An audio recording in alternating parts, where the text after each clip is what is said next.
हाँ, आइए अब आप लोग को नया चैप्टर शुरू करने जा रहे हैं। अंशों का हरण एवं पुनः निर्गमन, यानी for feature and re issue of share. ठीक है, इस पर लिख दिए हैं अंशों का जब्ती, हरण या मतलब जब्ती या हरण एवं पुनः निर्गमन। तो इस चैप्टर में आपको सबसे पहले ये समझना होगा कि अंशों का जब्ती या हरण का मतलब क्या होता है। अब देखिए, कंपनी जब अंशों का निर्गमन करती है, कंपनी जब अपने अंशों को बेचने के लिए जनता में अंशों का निर्गमन करती है और जनता को शेयर चाहिए, तो वो सबसे पहले क्या करते हैं, आवेदन देते हैं। और जब जनता आवेदन कर देता है तो आवेदन की राशि कंपनी के पास पहले आ जाती है। ठीक है, तो कंपनी के पास कुछ रुपया आ गया ना आवेदन का। उसके बाद कंपनी क्या करती है, तो आपको आवंटन करने की सूचना देती है कि मैं आपको क्या करूंगा, आपके नाम से शेयर अलॉट होगा और आप आवंटन का पैसा क्या कीजिए, दीजिए। जनता क्या करता है, दे देता है। फिर कंपनी फर्स्ट कॉल पर पैसा मांगती है, जनता ने फिर दे दिया। फिर कंपनी क्या करती है, फाइनल कॉल का पैसा मांगती है, जनता ने फिर पैसा दे दिया। तो जब कंपनी को सारा पैसा मिल गया तो जो अंश पर आपने पैसा दिया है वो अंश आपके नाम से हो जाता है और उस अंश के आप मालिक हो जाते हैं। आया बात समझ में? और आप एक पूर्णदत्त अंशधारी बन जाते हैं और आपको पूरे अंश का मालिक बन जाते हैं। और आपको जब कंपनी में लाभ होता है तो आपको लाभ में हिस्सा मिलता है, लाभांश मिलता है। ठीक है, लेकिन यदि कंपनी ने जनता से पैसा मांगा और जनता ने किसी भी याचना की राशि देने में क्या हो गया, असमर्थ हो गया। क्या हो गया, असमर्थ हो गया, तब तो वो अंशधारी नहीं कहलाएगा। उसके नाम से जो शेयर इशू किया गया है, दिया गया है, वो उसके पूर्ण मालिक तो नहीं बन पाया। और जब तक आप अंशों पर पूरा राशि नहीं दीजिएगा तब तक आप अंश के मालिक होइएगा भी नहीं। क्लियर बात? तो जब्ती का मतलब होता है कि जब कभी भी कंपनी जनता से पैसा मांगती है और जनता कंपनी को पैसा देने में क्या हो जाता है, असमर्थ हो जाता है, नहीं चुका पाता है, तब कंपनी क्या करती है, उसको दिया गया शेयर, उसका जो नाम होता है कंपनी के रजिस्टर पर चढ़ाया गया रहता है, उसका नाम काट कर क्या करता है, हटा देता है और उसको लिखित नोटिस देता है कि आप अब कंपनी के शेयर का मालिक नहीं रहे।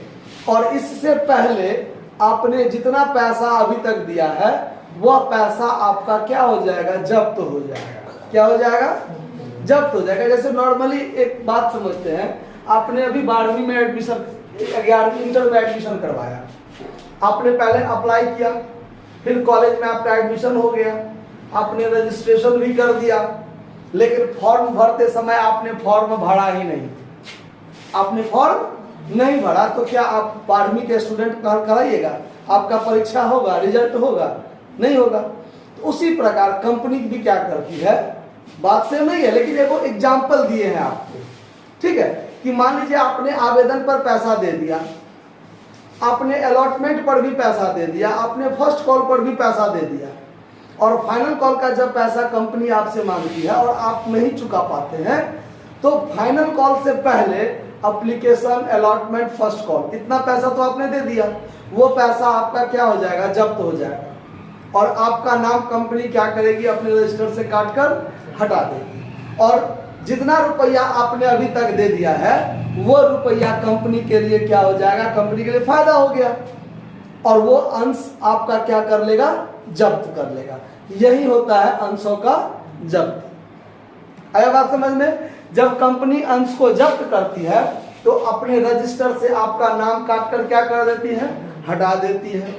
अंश पर जो आपका अधिकार था वो आपका अधिकार क्या हो जाएगा, समाप्त हो जाएगा। आप कंपनी के अंशधारी नहीं हो पाइएगा। आया बात समझ में? इसमें कोई दिक्कत? तो अंश को जब्त करने के लिए जो एक कार्यवाही होता है, उस कार्यवाही में सबसे पहला स्टेप आपका होता है स्मरण पत्र भेजना। क्या भेजना? थ्योरी में देखिए लिखा हुआ है स्मरण पत्र भेजना। मतलब जैसे देखिए, जब आपका कोई किस्त का टाइम आएगा ना, सुन लीजिए, जब आपका कोई किस्त का टाइम आएगा तो टाइम से पहले आपको क्या करेगा? स्मरण पत्र भेजता है कि भाई आपका पैसा देने का टाइम आ गया है, आप दीजिए। फिर बाद में आप क्या करते हैं? उसको पैसा नहीं देते हैं। नहीं देते हैं तो दूसरा कहता है कि अदत्त याचना की सूची बनाना। कंपनी क्या करता है? तो अदत्त याचना, जितना भी मान लीजिए एक को शेयर वाला तो नहीं होगा जो नहीं देगा, बहुत तो ऐसा होता है जो टाइम पर नहीं दे पाता है, तो कंपनी उसका क्या करता है? लिस्ट बनाता है कि फलाना फलाना व्यक्ति ने अभी तक इस किस्त की राशि का भुगतान नहीं किया। अब वो किस्त जो भी हो, मान लीजिए आप अलॉटमेंटे पर नहीं दिए, अलॉटमेंटे पर नहीं दिए तो एप्लीकेशन तक तो दिए है ना, वही आपका क्या हो जाएगा? जब्त हो जाएगा। आपने अलॉटमेंट पर भी दे दिया, फर्स्ट कॉल पर नहीं दिया, तो अलॉटमेंट और एप्लीकेशन दोनों का पैसा तो आपने दिया है ना, वो क्या हो जाएगा? जब्त हो जाएगा। फर्स्ट कॉल तक आपने दे दिया, मान लीजिए फाइनल कॉल आपने नहीं दिया, तो फर्स्ट कॉल तक का पैसा क्या हो जाएगा? जब्त हो जाएगा। आया बात समझ में? तो वो क्या कहता है? अदत्त याचना की सूची बनाता है कि जितना जितना अंशधारी ने पैसा अभी तक नहीं दिया है, कौन कौन नहीं दिया, उसका एक लिस्ट बनाता है। फिर क्या करता है? अंतिम चेतावनी उसको भेजता है। कंपनी अंतिम चेतावनी भेजता है कि यदि आपने फलाने तारीख तक, उसमें आपको 14 दिन का टाइम देता है, ठीक है, 14 दिन का टाइम देता है कि फलाने तारीख तक यदि आप फाइन सहित अगर आपने अदत्त याचना की राशि नहीं जमा की तो फिर आपका नाम क्या कर दिया जाएगा? रजिस्टर्ड से काट कर हटा दिया जाएगा और आपका अंश क्या कर लिया जाएगा? जब्त कर लिया जाएगा। आया बात समझ में? उसके बाद फिर कार्यवाही करता है। फिर कार्यवाही करने से पहले, यानी जब्त करने से पहले 14 दिन वाला तो नोटिस हुआ ही, एक फिर नोटिस भेजता है कि आप दीजिए नहीं तो हटा दिया जाएगा काट के। उसके बाद हरण के लिए प्रस्ताव भेजता है। बहुत सारा प्रोसेस होता है इसमें, ठीक है। उसके बाद उसको जो प्रमाण पत्र मिला रहता है, वो प्रमाण पत्र को कहता है क्या कीजिए? सरेंडर कीजिए, प्रमाण पत्र जमा कीजिए कि आपके नाम से जो इशू हुआ है वो प्रमाण पत्र, जो उसका एग्रीमेंट पेपर होगा, वो क्या कहेगा? जमा कीजिए और आपका नाम क्या हो जाएगा? काट कर हटा दिया जाएगा। और नाम काट कर हटा देता है। और जो राशि कंपनी को मिल गया रहता है, जैसे application, allotment, first call, final call तक में, यदि फाइनल कॉल का नहीं दिया तो फर्स्ट कॉल तक का तो पैसा आया रहता है ना कंपनी के पास, वो क्या करता है? शेयर फॉर फ्यूचर अकाउंट में ट्रांसफर कर लेता है। आया बात समझ में? कोई दिक्कत इस बात को समझने में? तो अब होता है बात कि शेयर का जो हम जब्ती करेंगे, जब्तीकरण करेंगे, तो उसके लिए कौन सा एंट्री बनाया जाता है? क्या एंट्री बनाया जाता है? तो उस एंट्री पर ध्यान दीजिए। अंश का जब्ती से संबंधित रोजनामचा प्रविष्टि, रोजनामचा प्रविष्टि। पहला कंडीशन क्या होता है? ध्यान दीजिए। जब अंशों का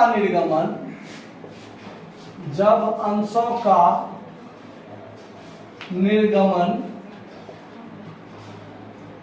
सममूल्य पर हुआ हो, क्या हुआ हो? सममूल्य पर हो, तो क्या होगा? ध्यान दीजिए।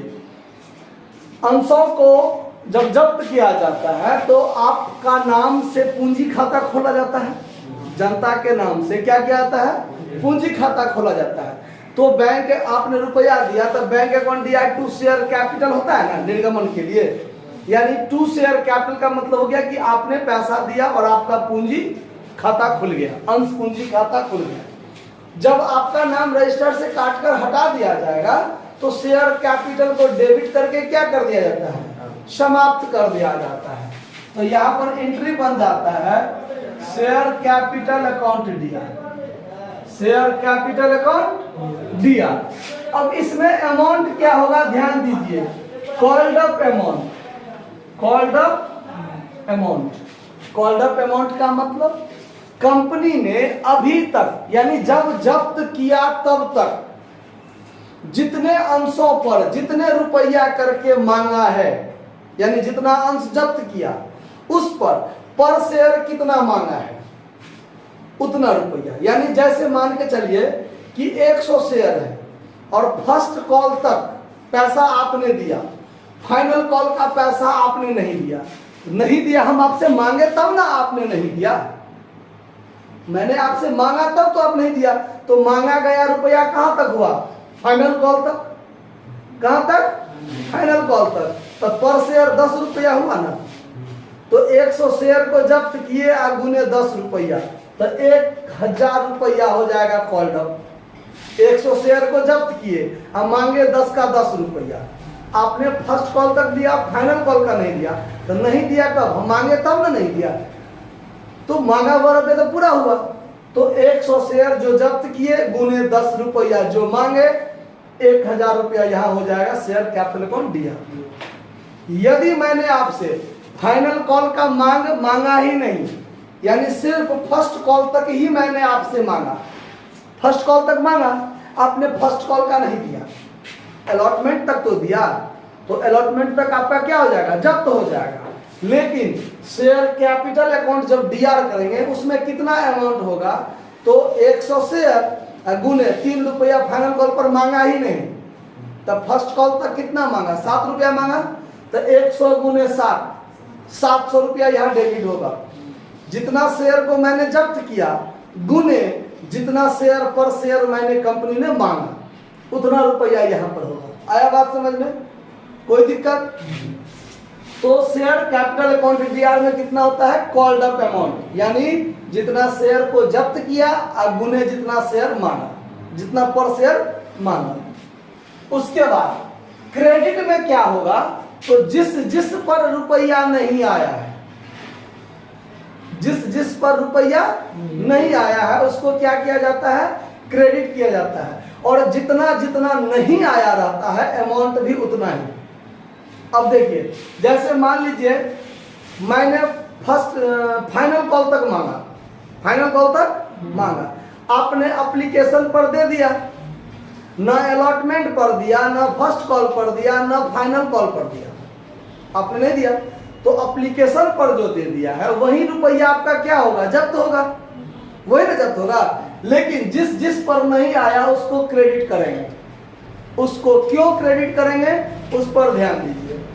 याद कीजिए जब कॉल्स इन एरियर वाला आप एंट्री बनाते थे, ठीक है, देखिए, तो शेयर कैपिटल अकाउंट डीआर हुआ, समझ गए।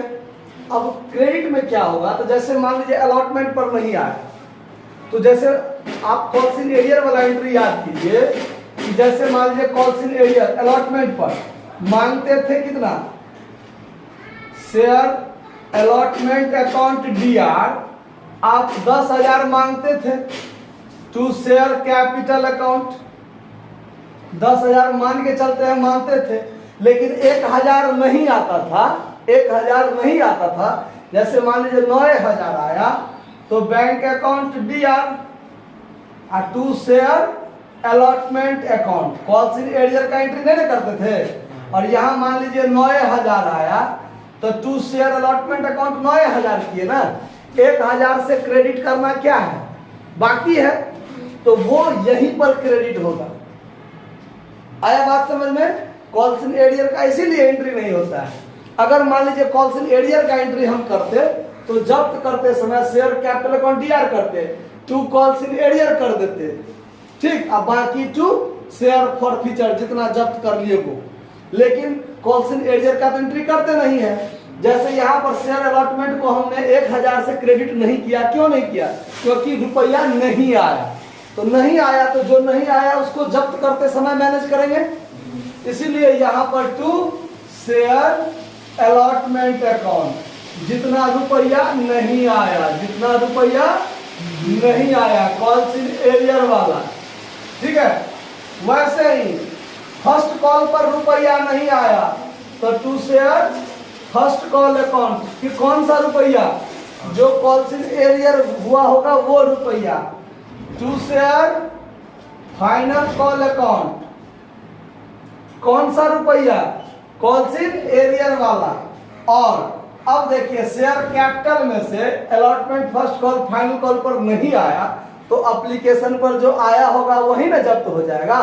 तो यहां पर हो जाएगा to share forfeiture account, जो रुपया प्राप्त हुआ होगा, प्राप्त राशि यानी जो अमाउंट हमने रिसीव्ड कर लिया होगा। ठीक है। अब देखिए अगर मान लीजिए अलॉटमेंट पर भी आ गया है, फर्स्ट और फाइनल कॉल पर नहीं आया है, तो ये वाला जो है उसको हम लोग क्रेडिट नहीं करेंगे। तब खाली फर्स्ट कॉल पर फाइनल कॉल पर नहीं आया तो जब्त में क्या होगा? अलॉटमेंट वाला रुपया भी जब्त में आ जाएगा और एप्लीकेशन वाला भी रुपया किस में आ जाएगा? जब्ती वाला में आ जाएगा। मान लीजिए फर्स्ट कॉल पर भी रुपया आ गया, कॉल्सिन एरियर नहीं हुआ है, खाली फाइनल कॉल पर नहीं आया है, तो टू शेयर फाइनल कॉल होगा। और फॉर फ्यूचर वाला में क्या होगा? एप्लीकेशन, अलॉटमेंट और फर्स्ट कॉल, ये तीनों का रुपया कहाँ आ जाएगा? फॉर फ्यूचर में आ जाएगा, जो जब्त कर लिया जाएगा। आया बात समझ में? नरेशन लिख लेंगे, being dot dot share forfeited at the rate of RS dot dot etch, यानी ₹1000 के दर से मांगे उसी पर न जब्ती हुआ है तो वो हो जाएगा ये चीज। ये आया बात समझ में? कोई दिक्कत? इसको पहले नोट कर लीजिए फिर आगे देखते हैं।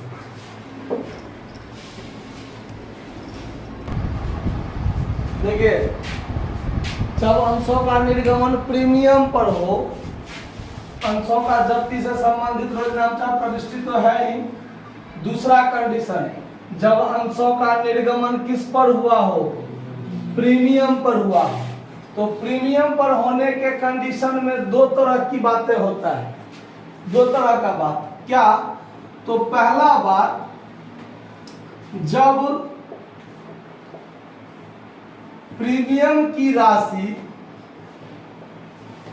प्राप्त हो गया हो, जब प्रीमियम की राशि प्राप्त हो गया हो, जैसे मान के चलते हैं अलॉटमेंट पर प्रीमियम है, अलॉटमेंट पर प्रीमियम की राशि मांगा और जनता ने प्रीमियम की राशि अलॉटमेंट पर है और अलॉटमेंट पर रुपया दे दिया, कॉल्सिन एरियर नहीं हुआ, तो कॉल्सिन एरियर किस पर हुआ होगा? फर्स्ट कॉल पर हुआ होगा, फाइनल कॉल पर हुआ होगा। और ऐसे अंशों को हम क्या कर लेते हैं? जब्त कर लेते हैं। तो जब्ती का एंट्री में, तो जब्ती के एंट्री में प्रीमियम चीज का कोई जिक्र नहीं होगा। जैसे सममूल्य पर अंशों का निर्गमन वाला जब्ती करते हैं ना, सेम वैसे ही होगा। आया बात समझ में? जैसे अब ये किए हैं share capital account DR to share allotment account. मान लीजिए प्रीमियम की राशि एप्लीकेशन पर है, तो एप्लीकेशन पर तो आ ही गया होगा। यदि अलॉटमेंट पर है और अलॉटमेंट पर आ गया होगा, कॉल्सिन एरियर नहीं हुआ होगा, तब तो इसको क्रेडिट हम लोग नहीं करेंगे। तो करेंगे क्या? तो करेंगे मैं, जैसे फर्स्ट कॉल पर नहीं आया है तो to share first call account, final call पर नहीं आया है तो to share final call account. और जो रुपया प्राप्त हो गया होगा, यानी इस टोटल की राशि में से ये दोनों नहीं आया तो बाकी तो आ गया होगा ना, तो वो क्या हो जाएगा? जब्ती। ये तीनों नहीं आया तो बाकी तो आ गया होगा ना, वो जब्ती।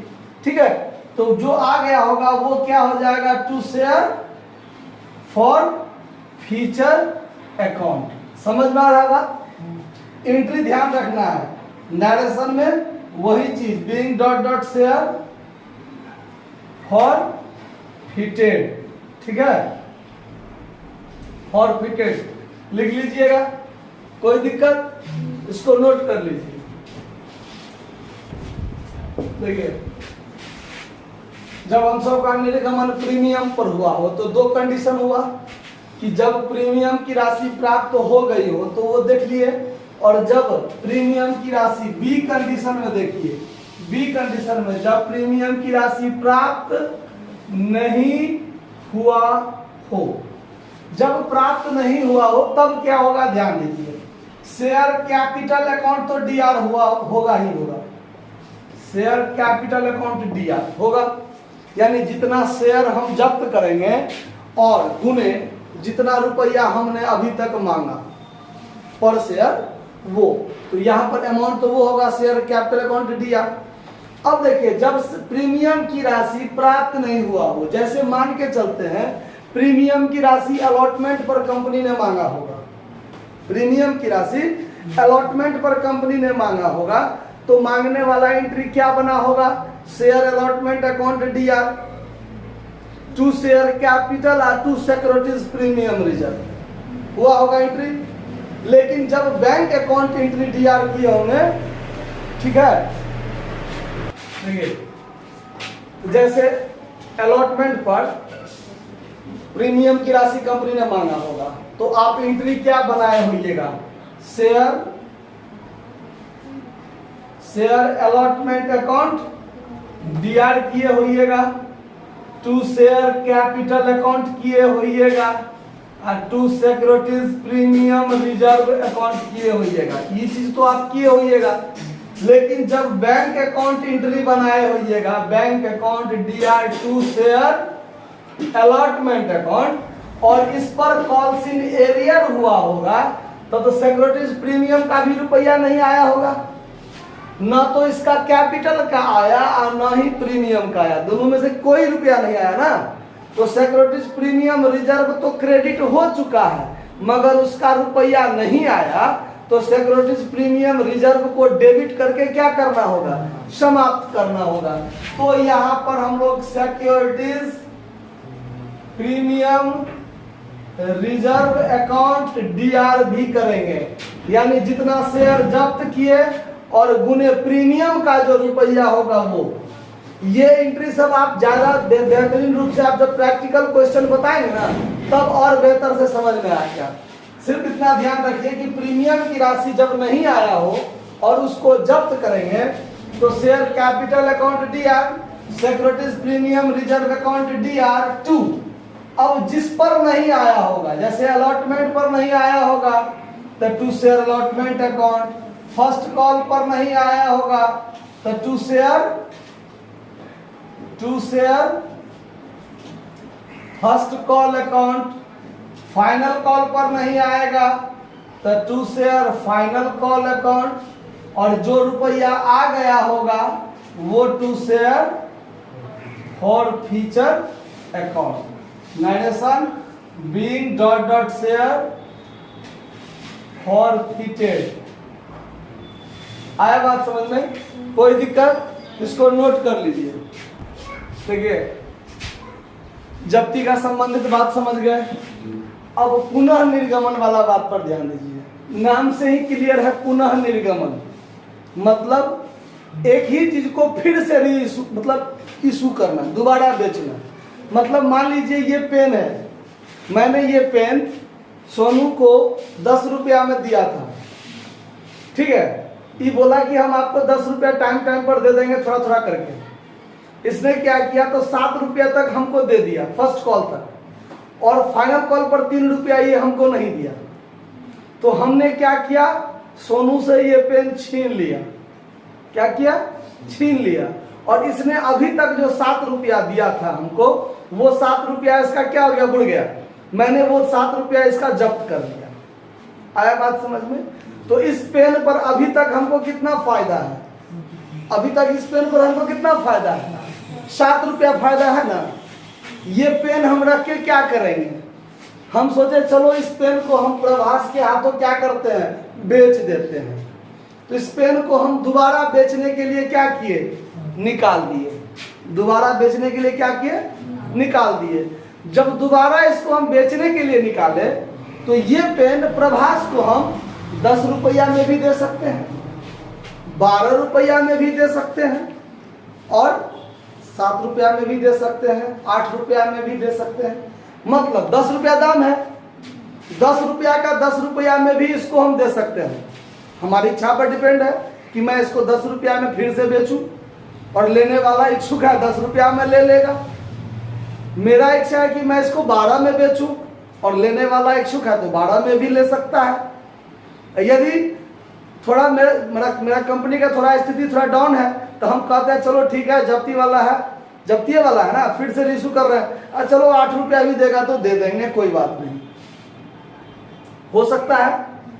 तो जब हम जब्त किए गए अंशों को पुनः बेचने के लिए निकालते हैं, उसको पुनः निर्गमन कहा जाता है। क्या कहा जाता है? पुनः निर्गमन कहा जाता है। तो जब्त किए गए अंशों को हम सममूल्य पर भी पुनः निर्गमन कर सकते हैं, प्रीमियम पर भी पुनः निर्गमन कर सकते हैं, और छूट पर भी पुनः निर्गमन कर सकते हैं।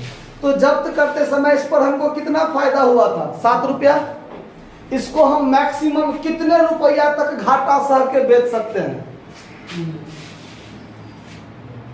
अरे 7 रुपया इस पर फायदा हुआ है ना। 10 रुपया का पेन है, सोनू को बेचे थे, इसने पूरा पैसा नहीं दिया, 7 रुपया दिया था, तो 7 रुपया हमको जब्ती में फायदा हुआ ना। इस पेन को हम दोबारा किस दाम तक बेच सकते हैं? 3 रुपया तक बेच सकते हैं। यानी मैक्सिमम इसको री इशू करते समय जितना हम जब्त करने में फायदा हुआ, री इशू करने में उतने राशि तक घाटा एडजस्ट कर सकते हैं। आया बात समझ में? 7 रुपया हमको फायदा हुआ तो हम इसको दोबारा जब बेचेंगे, तो जब दोबारा हम बेचेंगे और अगर हम 5 रुपया में बेचते हैं तो 5 रुपया घाटा लगा, तो वो री इशू करते समय जो 5 रुपया हमको घाटा लगा, वो 5 रुपया किस फायदा में से एडजस्ट करेंगे? तो जब्त करते समय जो हमको 7 रुपया फायदा हुआ था, उस 7 में से 5 रुपया क्या कर लेंगे? एडजस्ट कर लेंगे। फिर भी 2 रुपया हमको क्या बचा है? फायदा बचा है कि नहीं बचा है? तो इस पर आपको ऑब्जेक्टिव में भी पूछ देता है कभी कभी कि एक अंश को जब्त करने में 7 रुपया फायदा हुआ, उसको पुनः निर्गमन हम करने में कितने रुपया तक छूट दे सकते हैं? तो हम मैक्सिमम 7 रुपया तक छूट दे सकते हैं। क्यों? क्योंकि 7 रुपया तो हमको फायदा हो चुका है ऑलरेडी। अगर हम 3 रुपया में भी दोबारा बेच दें तो भी 7 रुपया हम उसमें से क्या कर सकते हैं? एडजस्ट कर सकते हैं। आया बात समझ में? इसमें कोई दिक्कत? तो जब हम अंश को पुनः निर्गमन करेंगे, मान लीजिए 10 रुपया वाला शेयर पर 7 रुपया फायदा है, अगर हम पुनः 10 रुपया में बेच दिए तो हमारा 7 का 7 रुपया सोलहनी फायदा बचल है। अगर इसको हम 12 रुपया में पुनः बेचें, फिर भी 7 रुपया हमको फायदा सोलहनी क्या है? जब्ती वाला बचल है कि नहीं बचल है? यदि इसको हम 8 रुपया में बेचते हैं तो 7 रुपया फायदा जो जब्त करते समय हुआ था, उसमें से 2 रुपया एडजस्ट कर लेंगे, और 5 रुपया उसका अभी भी फायदा हमको क्या है? बचा हुआ है। आया बात समझ में? उसी पर रिलेटेड जर्नल एंट्री पर ध्यान दीजिए। पुनः निर्गमन से संबंधित रोजनामचा। ठीक है, पहला कंडीशन, यदि जब्त किए गए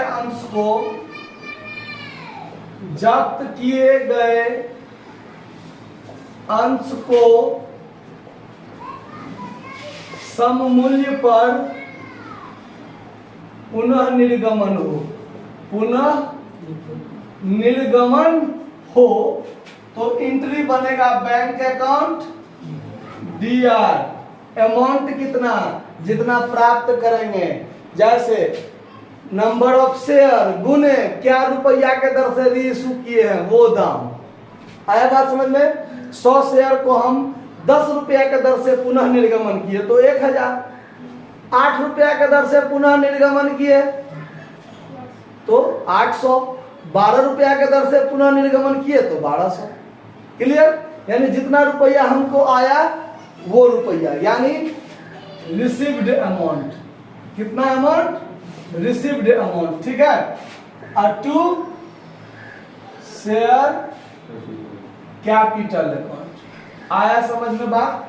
ये सममूल्य पर निर्गमन हुआ। किस पर? अमाउंट तो जितना 10 रुपया वाला है, 10 रुपया में रिसीव किया तो अमाउंट तो उतना ही आएगा ना। तो जितना अमाउंट रिसीव्ड हुआ वही अमाउंट में बैंक अकाउंट में लिखिएगा आप। To share capital account, narration लिखिएगा being ... share reissued @RS .each लिख लीजिएगा। दूसरा, बी कंडीशन में, यदि जब्त अंशों को प्रीमियम पर पुनः निर्गमन किए, तब क्या होगा ध्यान दीजिए। बैंक अकाउंट दिया, 100 शेयर को 12 रुपया के दर से, यानी 10 वाला शेयर 12 रुपया के दर से किए तो आएगा तो 1200, लेकिन शेयर कैपिटल कितना का है 1000 का ना, और 200 किस चीज का है प्रीमियम का, तो शेयर कैपिटल अलग हो जाएगा, टू शेयर कैपिटल अकाउंट, और 2 में हो जाएगा सिक्योरिटीज प्रीमियम रिजर्व अकाउंट। समझ में आया बात? बीइंग डॉट डॉट शेयर री issued at the rate of RS dot dot etch. समझ में आ रहा है बात? यदि अंशों को किस चीज पर छूट पर निर्गमन किए हो, पुनः निर्गमन छूट पर, यानी जब्त अंशों को छूट पर पुनः निर्गमन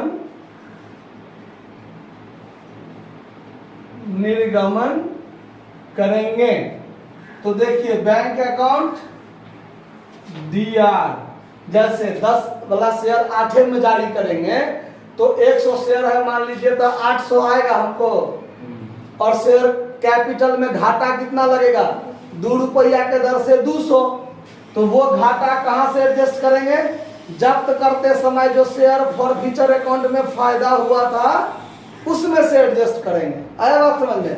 तो यहां पर शेयर फॉरफीचर अकाउंट क्या करेंगे दिया, और 2 में क्या कर देंगे शेयर कैपिटल अकाउंट। आया बात समझ में? बीइंग डॉट डॉट शेयर री issued at the rate of RS dot dot etch. तो यानी पुनः निर्गमन का तीनों एंट्री हो गया।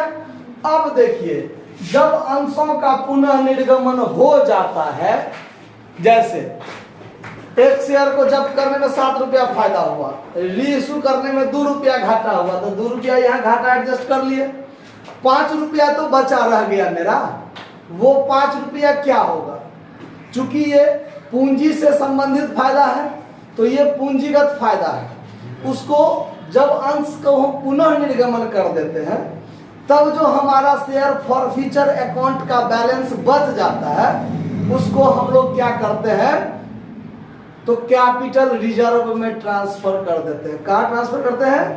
कैपिटल रिजर्व में। तो उसके लिए भी एक एंट्री बनेगा, ये एंट्री के साथ, इस एंट्री के साथ और इस एंट्री के साथ, तीनों एंट्री के साथ, तीनों स्थिति में ये एंट्री तो बनेगा ही बनेगा। अगर सममूल्य पर निर्गमन करेंगे तो भी बाकी रुपया जो बचेगा कैपिटल रिजर्व वाला एंट्री बनेगा। पहले बता देते हैं एंट्री क्या होता है। ये लास्ट एंट्री है, शेयर ऐसे नहीं, क्लियर लिखिए, अंश को पुनः निर्गमन करने के पश्चात, निर्गमन करने के बाद शेयर फॉरफीचर अकाउंट के शेष को, अब यहां शेष को का मतलब हुआ कि शेयर फॉरफीचर अकाउंट तो एक बार क्रेडिट हुआ था जब्त करते समय, और री इशू करते समय यदि वो डेबिट हुआ है तो वो रुपया एडजस्ट हो जाएगा, कट जाएगा, बाकी रुपया जो बचेगा वही ना शेष। अगर मान लीजिए क्रेडिट हुआ है और डेबिट कहीं नहीं हुआ है तो वही टोटल वाला हो जाएगा शेष, ठीक है। तो वो शेयर फॉरफीचर अकाउंट के शेष को कैपिटल रिजर्व अकाउंट में भेजने पर, क्या करने पर, भेजने पर, तो एंट्री बनेगा शेयर फॉरफीचर अकाउंट डीआर, और 2 में बनेगा कैपिटल रिजर्व अकाउंट, ठीक है। और नरेशन लिखिएगा being balance of share forfeiture account transferred to capital reserve account, capital reserve account. समझ में आया ये बात कि कहीं कोई दिक्कत है? अब देखिए ये एंट्री इस तीनों कंडीशन में बनेगा। जब अंशों का सममूल्य पर निर्गमन होगा तो जब्ती वाला जो शेष बचेगा, फॉरफीचर अकाउंट का शेष, तो सोलहनी बचले रहेगा, तो सोलहनी कैपिटल रिजर्व में ट्रांसफर होगा। यदि अंशों का प्रीमियम पर निर्गमन हुआ होगा, पुनः निर्गमन, तब भी इसका पूरा का पूरा शेष बचल रहेगा, वो कैपिटल रिजर्व में ट्रांसफर होगा। यदि छूट पर पुनः निर्गमन हुआ है तो टोटल फायदा में से जो घाटा यहाँ एडजस्ट हो गया तो वो काट लेंगे, बाकी जो बचेगा वो कहाँ जाएगा? कैपिटल रिजर्व अकाउंट में। तो इतना थ्योरी आपको ध्यान रखना होगा, शेयर फॉरफीचर से संबंधित और उसका पुनः निर्गमन से संबंधित। तो जब्ती वाला भी सारा एंट्री समझा दिए, पुनः निर्गमन वाला भी समझा दिए। कोई एंट्री में थोड़ा कंफ्यूजन हुआ होगा मान लीजिए आपको, तो जब प्रैक्टिकल क्वेश्चन बताएंगे तो वो एंट्री पूरा क्लियर हो जाएगा, ठीक है। लेकिन एंट्री को आपको ध्यान रखना परम आवश्यक है, नोट कर लीजिए। धन्यवाद।